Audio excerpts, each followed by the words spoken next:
ஜீவா உங்ககிட்ட இருந்து தொடங்குறேன். ஒரு பக்கம் இபிஎஸ் போய் பார்த்துட்டு வர்றாரு, உள்துறை அமைச்சரை பார்க்கிறார். அடுத்த நாளே இன்னொரு ஃபோட்டோ வருது, நிதியமைச்சரை செங்கோட்டையன் பார்க்கக்கூடிய ஃபோட்டோ. செங்கோட்டையனுக்கு வந்து பாதுகாப்பு கேட்டு ஒய்+, அந்த மாதிரி ஒய் பிரிவு பாதுகாப்பு அப்படின்னு சொல்கிறது. இருவரும் சமாதானம் ஆயிட்டோம், எங்களை யாரும் பிரிக்க முடியாதுன்னு சட்டமன்ற வாசல்லையே பேட்டி கொடுத்தாரு. டெல்லி போகிறதுக்கு முன்னாடி எதிர்க்கட்சி தலைவர் கொடுத்தாரு. எங்களுக்குள்ள பிரச்சனை வரும்லாம் எதிர்பார்த்தாங்க அப்படின்லாம் பேட்டி அவர் தான் ஓப்பனாக பேசினார். செங்கோட்டையன் பேசவே இல்லை. ஆனால் மீண்டும் செங்கோட்டையனை தனியாக கவனிக்கிறதும் இபிஎஸ்ஐ தனியாக பிஜேபி கவனிக்கக்கூடியதும் என்ன மெசேஜை கன்வே பண்ணுறாங்க? அது அதிமுக தொண்டர்களுக்கு என்னவா போய் சேரும்? இல்லை, அதிமுக தொண்டர்கள் தொடக்கத்தில் இருந்தே இந்த விஷயம் குறித்து அவங்க குழப்பமாகவும் கவலையாகவும் வருத்தமாகவும், அதாவது மற்ற கட்சியினரை விட ரொம்ப வருத்தமாக தான் பார்க்குறாங்க. மற்ற கட்சியினர் வைக்கின்ற விமர்சனங்களை விட, பத்திரிகையாளர்கள் வைக்கிற விமர்சனங்களை விட தொண்டர்கள் தான் கடுமையான விமர்சனங்களை வச்சுக்கிட்டு இருக்காங்க. கட்சி இப்படி துண்டு துண்டாக பிரிஞ்சு டெல்லி வந்து தூள் தூளாக ஆகியிருக்கு கட்சியை அப்படிங்கிற வருத்தம் வந்து கொங்கு பகுதியிலையும் இருக்குது, மேற்கு பகுதியிலையும் இருக்குது, கடைமடை பகுதியிலையும், அதிமுகவின் எல்லா பகுதியிலையும் அது இருக்குது. பாரதிய ஜனதாவை பொறுத்தவரையும் அவங்க இந்தியாவின் பல மாநிலங்களில் அவங்களுடைய ஆப்ரேஷன் லோட்டஸ் வந்து வெற்றிகரமாக இருக்குது. மகாராஷ்டிரா உட்பட, ஏன் நம்ம தென்பகுதியில் கர்நாடகா, புதுச்சேரி போன்ற பல்வேறு பகுதிகளில் வெற்றி பெற முடிஞ்சிச்சு. ஆனால் தமிழ்நாட்டில் மட்டும் அது நடக்கவே இல்லை. அவங்களுடைய ஆப்ரேஷன் லோட்டஸுங்கிறது எனி டைம் அதுக்கான ப்ராஜெக்ட் இருக்கும். எலெக்ஷன் டயத்தில் ஒன்று வச்சுருப்பாங்க, எலெக்ஷன் முடிஞ்சோன்னு ஒன்று வச்சுருப்பாங்க, கவர்னரை வச்சு ஒன்று வச்சுருப்பாங்க, அப்புறமேட்டு இடி, இந்த மாதிரி பல்வேறு விஷயங்கள் பண்ணாங்க. அந்த வகையில் ஷிண்டேக்களை உருவாக்கணும் இந்தியா முழுவதும், அதுதான் அவங்களுடைய மிகப்பெரிய திட்டம். அந்த வகையில் அதிமுகவில் அவர்கள் ஏற்கனவே ஷிண்டேக்களை உருவாக்கிக்கிட்டே இருக்கிறாங்க. அதனுடைய ப்ராசஸ் பல ஷிண்டேக்கள் உருவாக்கிட்டாங்களே. இப்போ வந்து மகாராஷ்டிராலனாலும் ஒரு ஷிண்டே தான், ஆனால் அதிமுகக்குள்ள பல ஷிண்டேக்கள் ஒவ்வொரு தேர்தலுக்கும் உருவாகுறாங்களே. அது வந்து எப்படி அந்த கட்சிக்கு என்ன மாதிரியான பக்க விளைவுகளை கொடுக்கும்? இல்லை, கட்சிக்கு மிகப்பெரிய ஆபத்துங்க. அதாவது பாரதிய ஜனதாவுடைய பேட்டனை கூட இருக்கிறவங்கள அடிப்பாங்க. பாரதிய ஜனதாவுக்கு எந்த அளவுக்கு நீங்கள் எதிர்கட்சியாக இருக்கீங்களோ அந்த அளவுக்கு நீங்கள் வந்து கட்சியை காப்பாற்றிக்கலாம். ஆட்சியில் இருந்தாலும் இல்லைனாலுமே அந்த கட்சி வலிமையாக இருக்கும். கூட்டணி வச்சா அந்த கட்சி வந்து அவ்வளவுதான். ஏன்னா ஒரே சித்தாந்தம் கொண்ட சிவசேனாவுக்கு என்ன நடந்தது? இப்போ மற்ற கட்சியில் விடுங்க, பாஜகவோடு இந்தியாவில் ஒரு கட்சி சித்தாந்தத்தோடு நெருக்கமாக இருக்குன்னா அது சிவசேனா தான். இன்றைக்கி அந்த கட்சியோட நிலவரம் என்ன? அன்றைக்கி அந்த தாக்கரேக்கள் இன்றைக்கி சொல்கிறாங்க இந்தி படிக்காதீங்க, பாஜக சொல்கிற எல்லாத்துக்கும் கடுமையான எதிர்வினையை அவர்களை வினையாற்ற வேண்டிய நிலைக்கு வந்திருக்கிறாங்க. ஆகவே இவங்க வந்து ஷிண்டேக்களை உருவாக்கிட்டு இருக்கிறாங்க, அதிமுகவை முழுமையாக விழுங்கிக்கிட்டு இருக்கிறாங்க. அதாவது தொண்டர்கள் யாருமே இதை விரும்பலைங்க. உண்மையிலே அவர்களுக்கு வந்து இரட்டலை இருக்குது அப்படிங்கிற அந்த ஒரு விஷயம், எம்ஜிஆர் படத்தையும் ஜெயலலிதா படத்தையும் இன்னும் போட்டுக்கிட்டு இருக்காங்கிற அந்த விஷயம், அது மட்டும்தான் அவங்க இருக்கிறாங்களே ஒழிய மற்றபடி தொண்டர்கள் யாருமே விரும்பலை. ஏன்னா தலைமை நாக்பூர்லேயும் டெல்லியிலேருந்து இயங்குதுங்கிறது கண்டிப்பாக தொண்டர்களுக்கு தெரியும். ஏன்னா அதிமுக தொண்டர்களுக்கு இது கூட தெரியாமல் இருக்கும். இவங்க எதுக்கு போய் நிர்மலா சீதாராமன், சரி நிர்மலா சீதாராமனை எதற்கு சந்திக்கணும்? ஒரு காரணம், நியாயமான காரணம் செங்கோட்டையன் சந்தித்ததற்கு, ஜிஎஸ்டி வந்து எங்கள் தமிழ்நாட்டுக்கு நீங்கள் விதிக்கலை அப்படின்னு சொல்ல போகிறாங்களா? ஐக்கிய முற்போக்கு கூட்டணி அரசை விட நீங்கள் கம்மியாக கொடுத்துருக்கீங்க, எங்களுக்கு கொடுங்க அப்படின்னு கேட்க போயிருக்கிறாரா?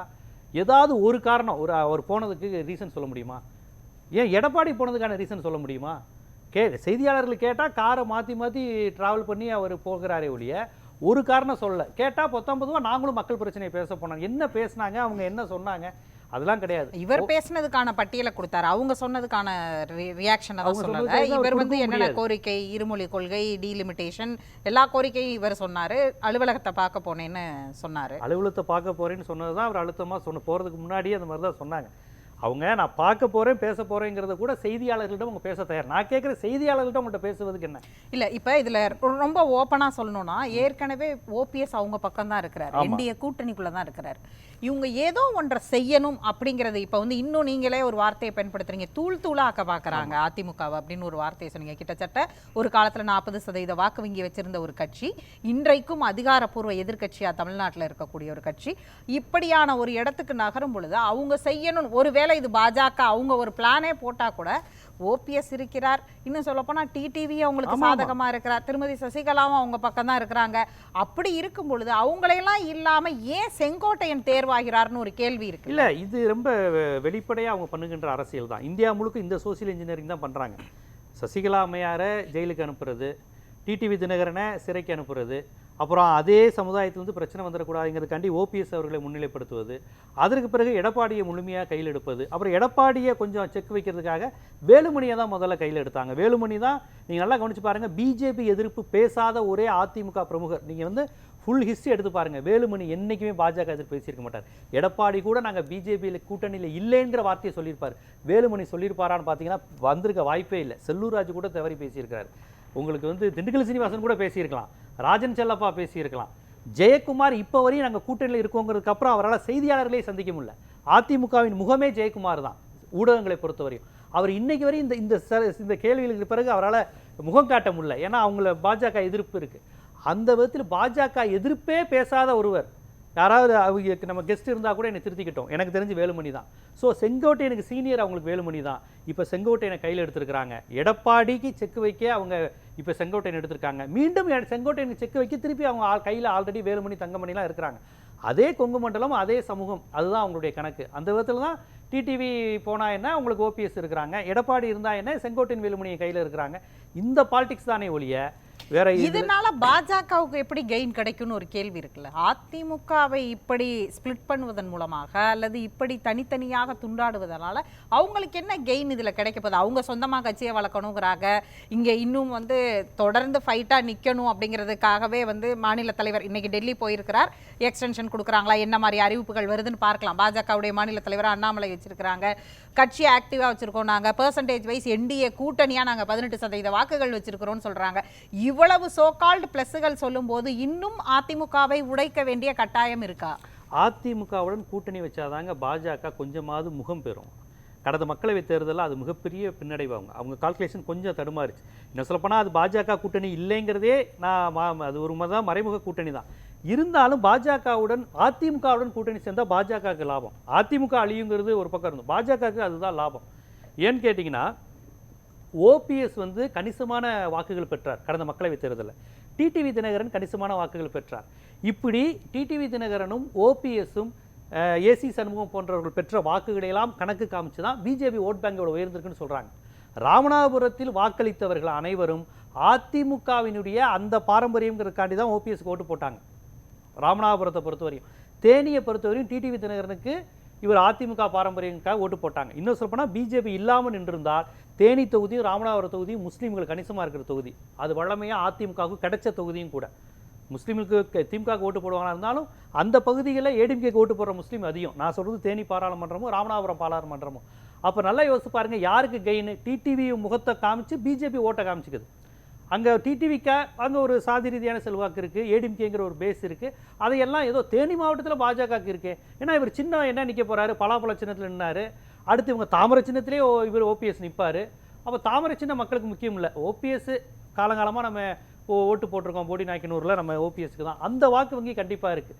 இது எல்லாமே பாஜகவுக்கு வந்து பிளான் தான். பாஜகவால் அதிமுகவுக்கு பலன் தருகின்ற ஒரு தொகுதி சொல்லுங்கள்.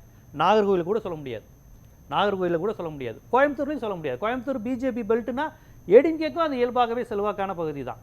அங்கே இருக்கக்கூடிய வட இந்தியர்களை அதிகரிக்கிறதுனால தான் பாஜகவுக்கு அங்கே வாக்குகள் அதிகரிக்குது. நல்லா பாருங்க, வானதி ஜெயிச்ச தொகுதி கூட வட இந்தியர்கள் அதிகம். ஸோ அதிமுகவினால் பாஜகவுக்கு பலனே ஒழிய பாஜகவால் அதிமுகவுக்கு பலனே இல்லை. அதனால தான் அவங்க வந்து போட்டு அதிமுகவை நச்சரித்து எப்படியாவது வச்சுக்கணுங்கிறாங்க. நச்சரிச்சுங்கிறத விட மிரட்டல் அப்படிங்கிறது தான் உண்மை. இல்லை சரி, இப்போ ஒன்று சேர்க்கணும். அவங்க ஒருங்கிணைந்த அதிமுக தான் தொடர்ந்து வலியுறுத்திக்கிட்டே இருந்தாங்க. அதுக்கு இபிஎஸ் ஒப்புக்கொள்ளவில்லை. அந்த புள்ளியில தான் இப்போ செங்கோட்டையன் அடுத்த டிக்குன்னு ஒரு இது வராங்களா, இல்லை எந்த இடத்திற்கு செங்கோட்டையனை இப்போ அவங்களுக்கு தேவைப்படுறாரு? இபிஎஸ் போய் பார்த்துட்டு வந்து அவங்க கூட்டணிக்கான, அதாவது அவர் பார்த்துக்கிட்டு இருக்கையிலேயே வெளியில் வந்து தேசிய ஜனநாயக கூட்டணி ஆட்சியை பிடிக்கும் பொழுது இங்கே வந்து ஊழல் வெள்ளமும் மது வெள்ளமும் குறையும் அப்படின்னு வந்து ட்வீட் போடுறாரு உள்துறை அமைச்சர். அப்படி இருக்கும் பொழுது அது என்டிஏ கூட்டணி கன்சால்டேட் ஆயிடுச்சு அப்படின்னு ஒரு கணிப்பு தான் அவர் போயிட்டு வந்ததுக்கப்புறம் எல்லாருக்கும் வந்துச்சு. ஏன் திரும்ப அடுத்த நாள் வந்து இவரை அழைக்கணும்? இவர் மூலமாக அவர்களுக்கு என்ன நடக்க போகுது அப்படின்னு ஒரு கொஸ்டின் எல்லாருக்கும் இருக்கும். இல்லை இந்த கொஸ்டினை அதிமுக தொண்டர்கள் எப்படி ரிசீவ் பண்ணுவாங்க? ஏன்னா முத நாள் வந்து பொதுச் செயலாளர், கட்சியுடைய சின்னம், நீதிமன்ற உத்தரவுப்படி எல்லா அதிகாரத்தையும் வச்சிருக்கிறவரையும் கூப்பிட்டு பேசுறாங்க.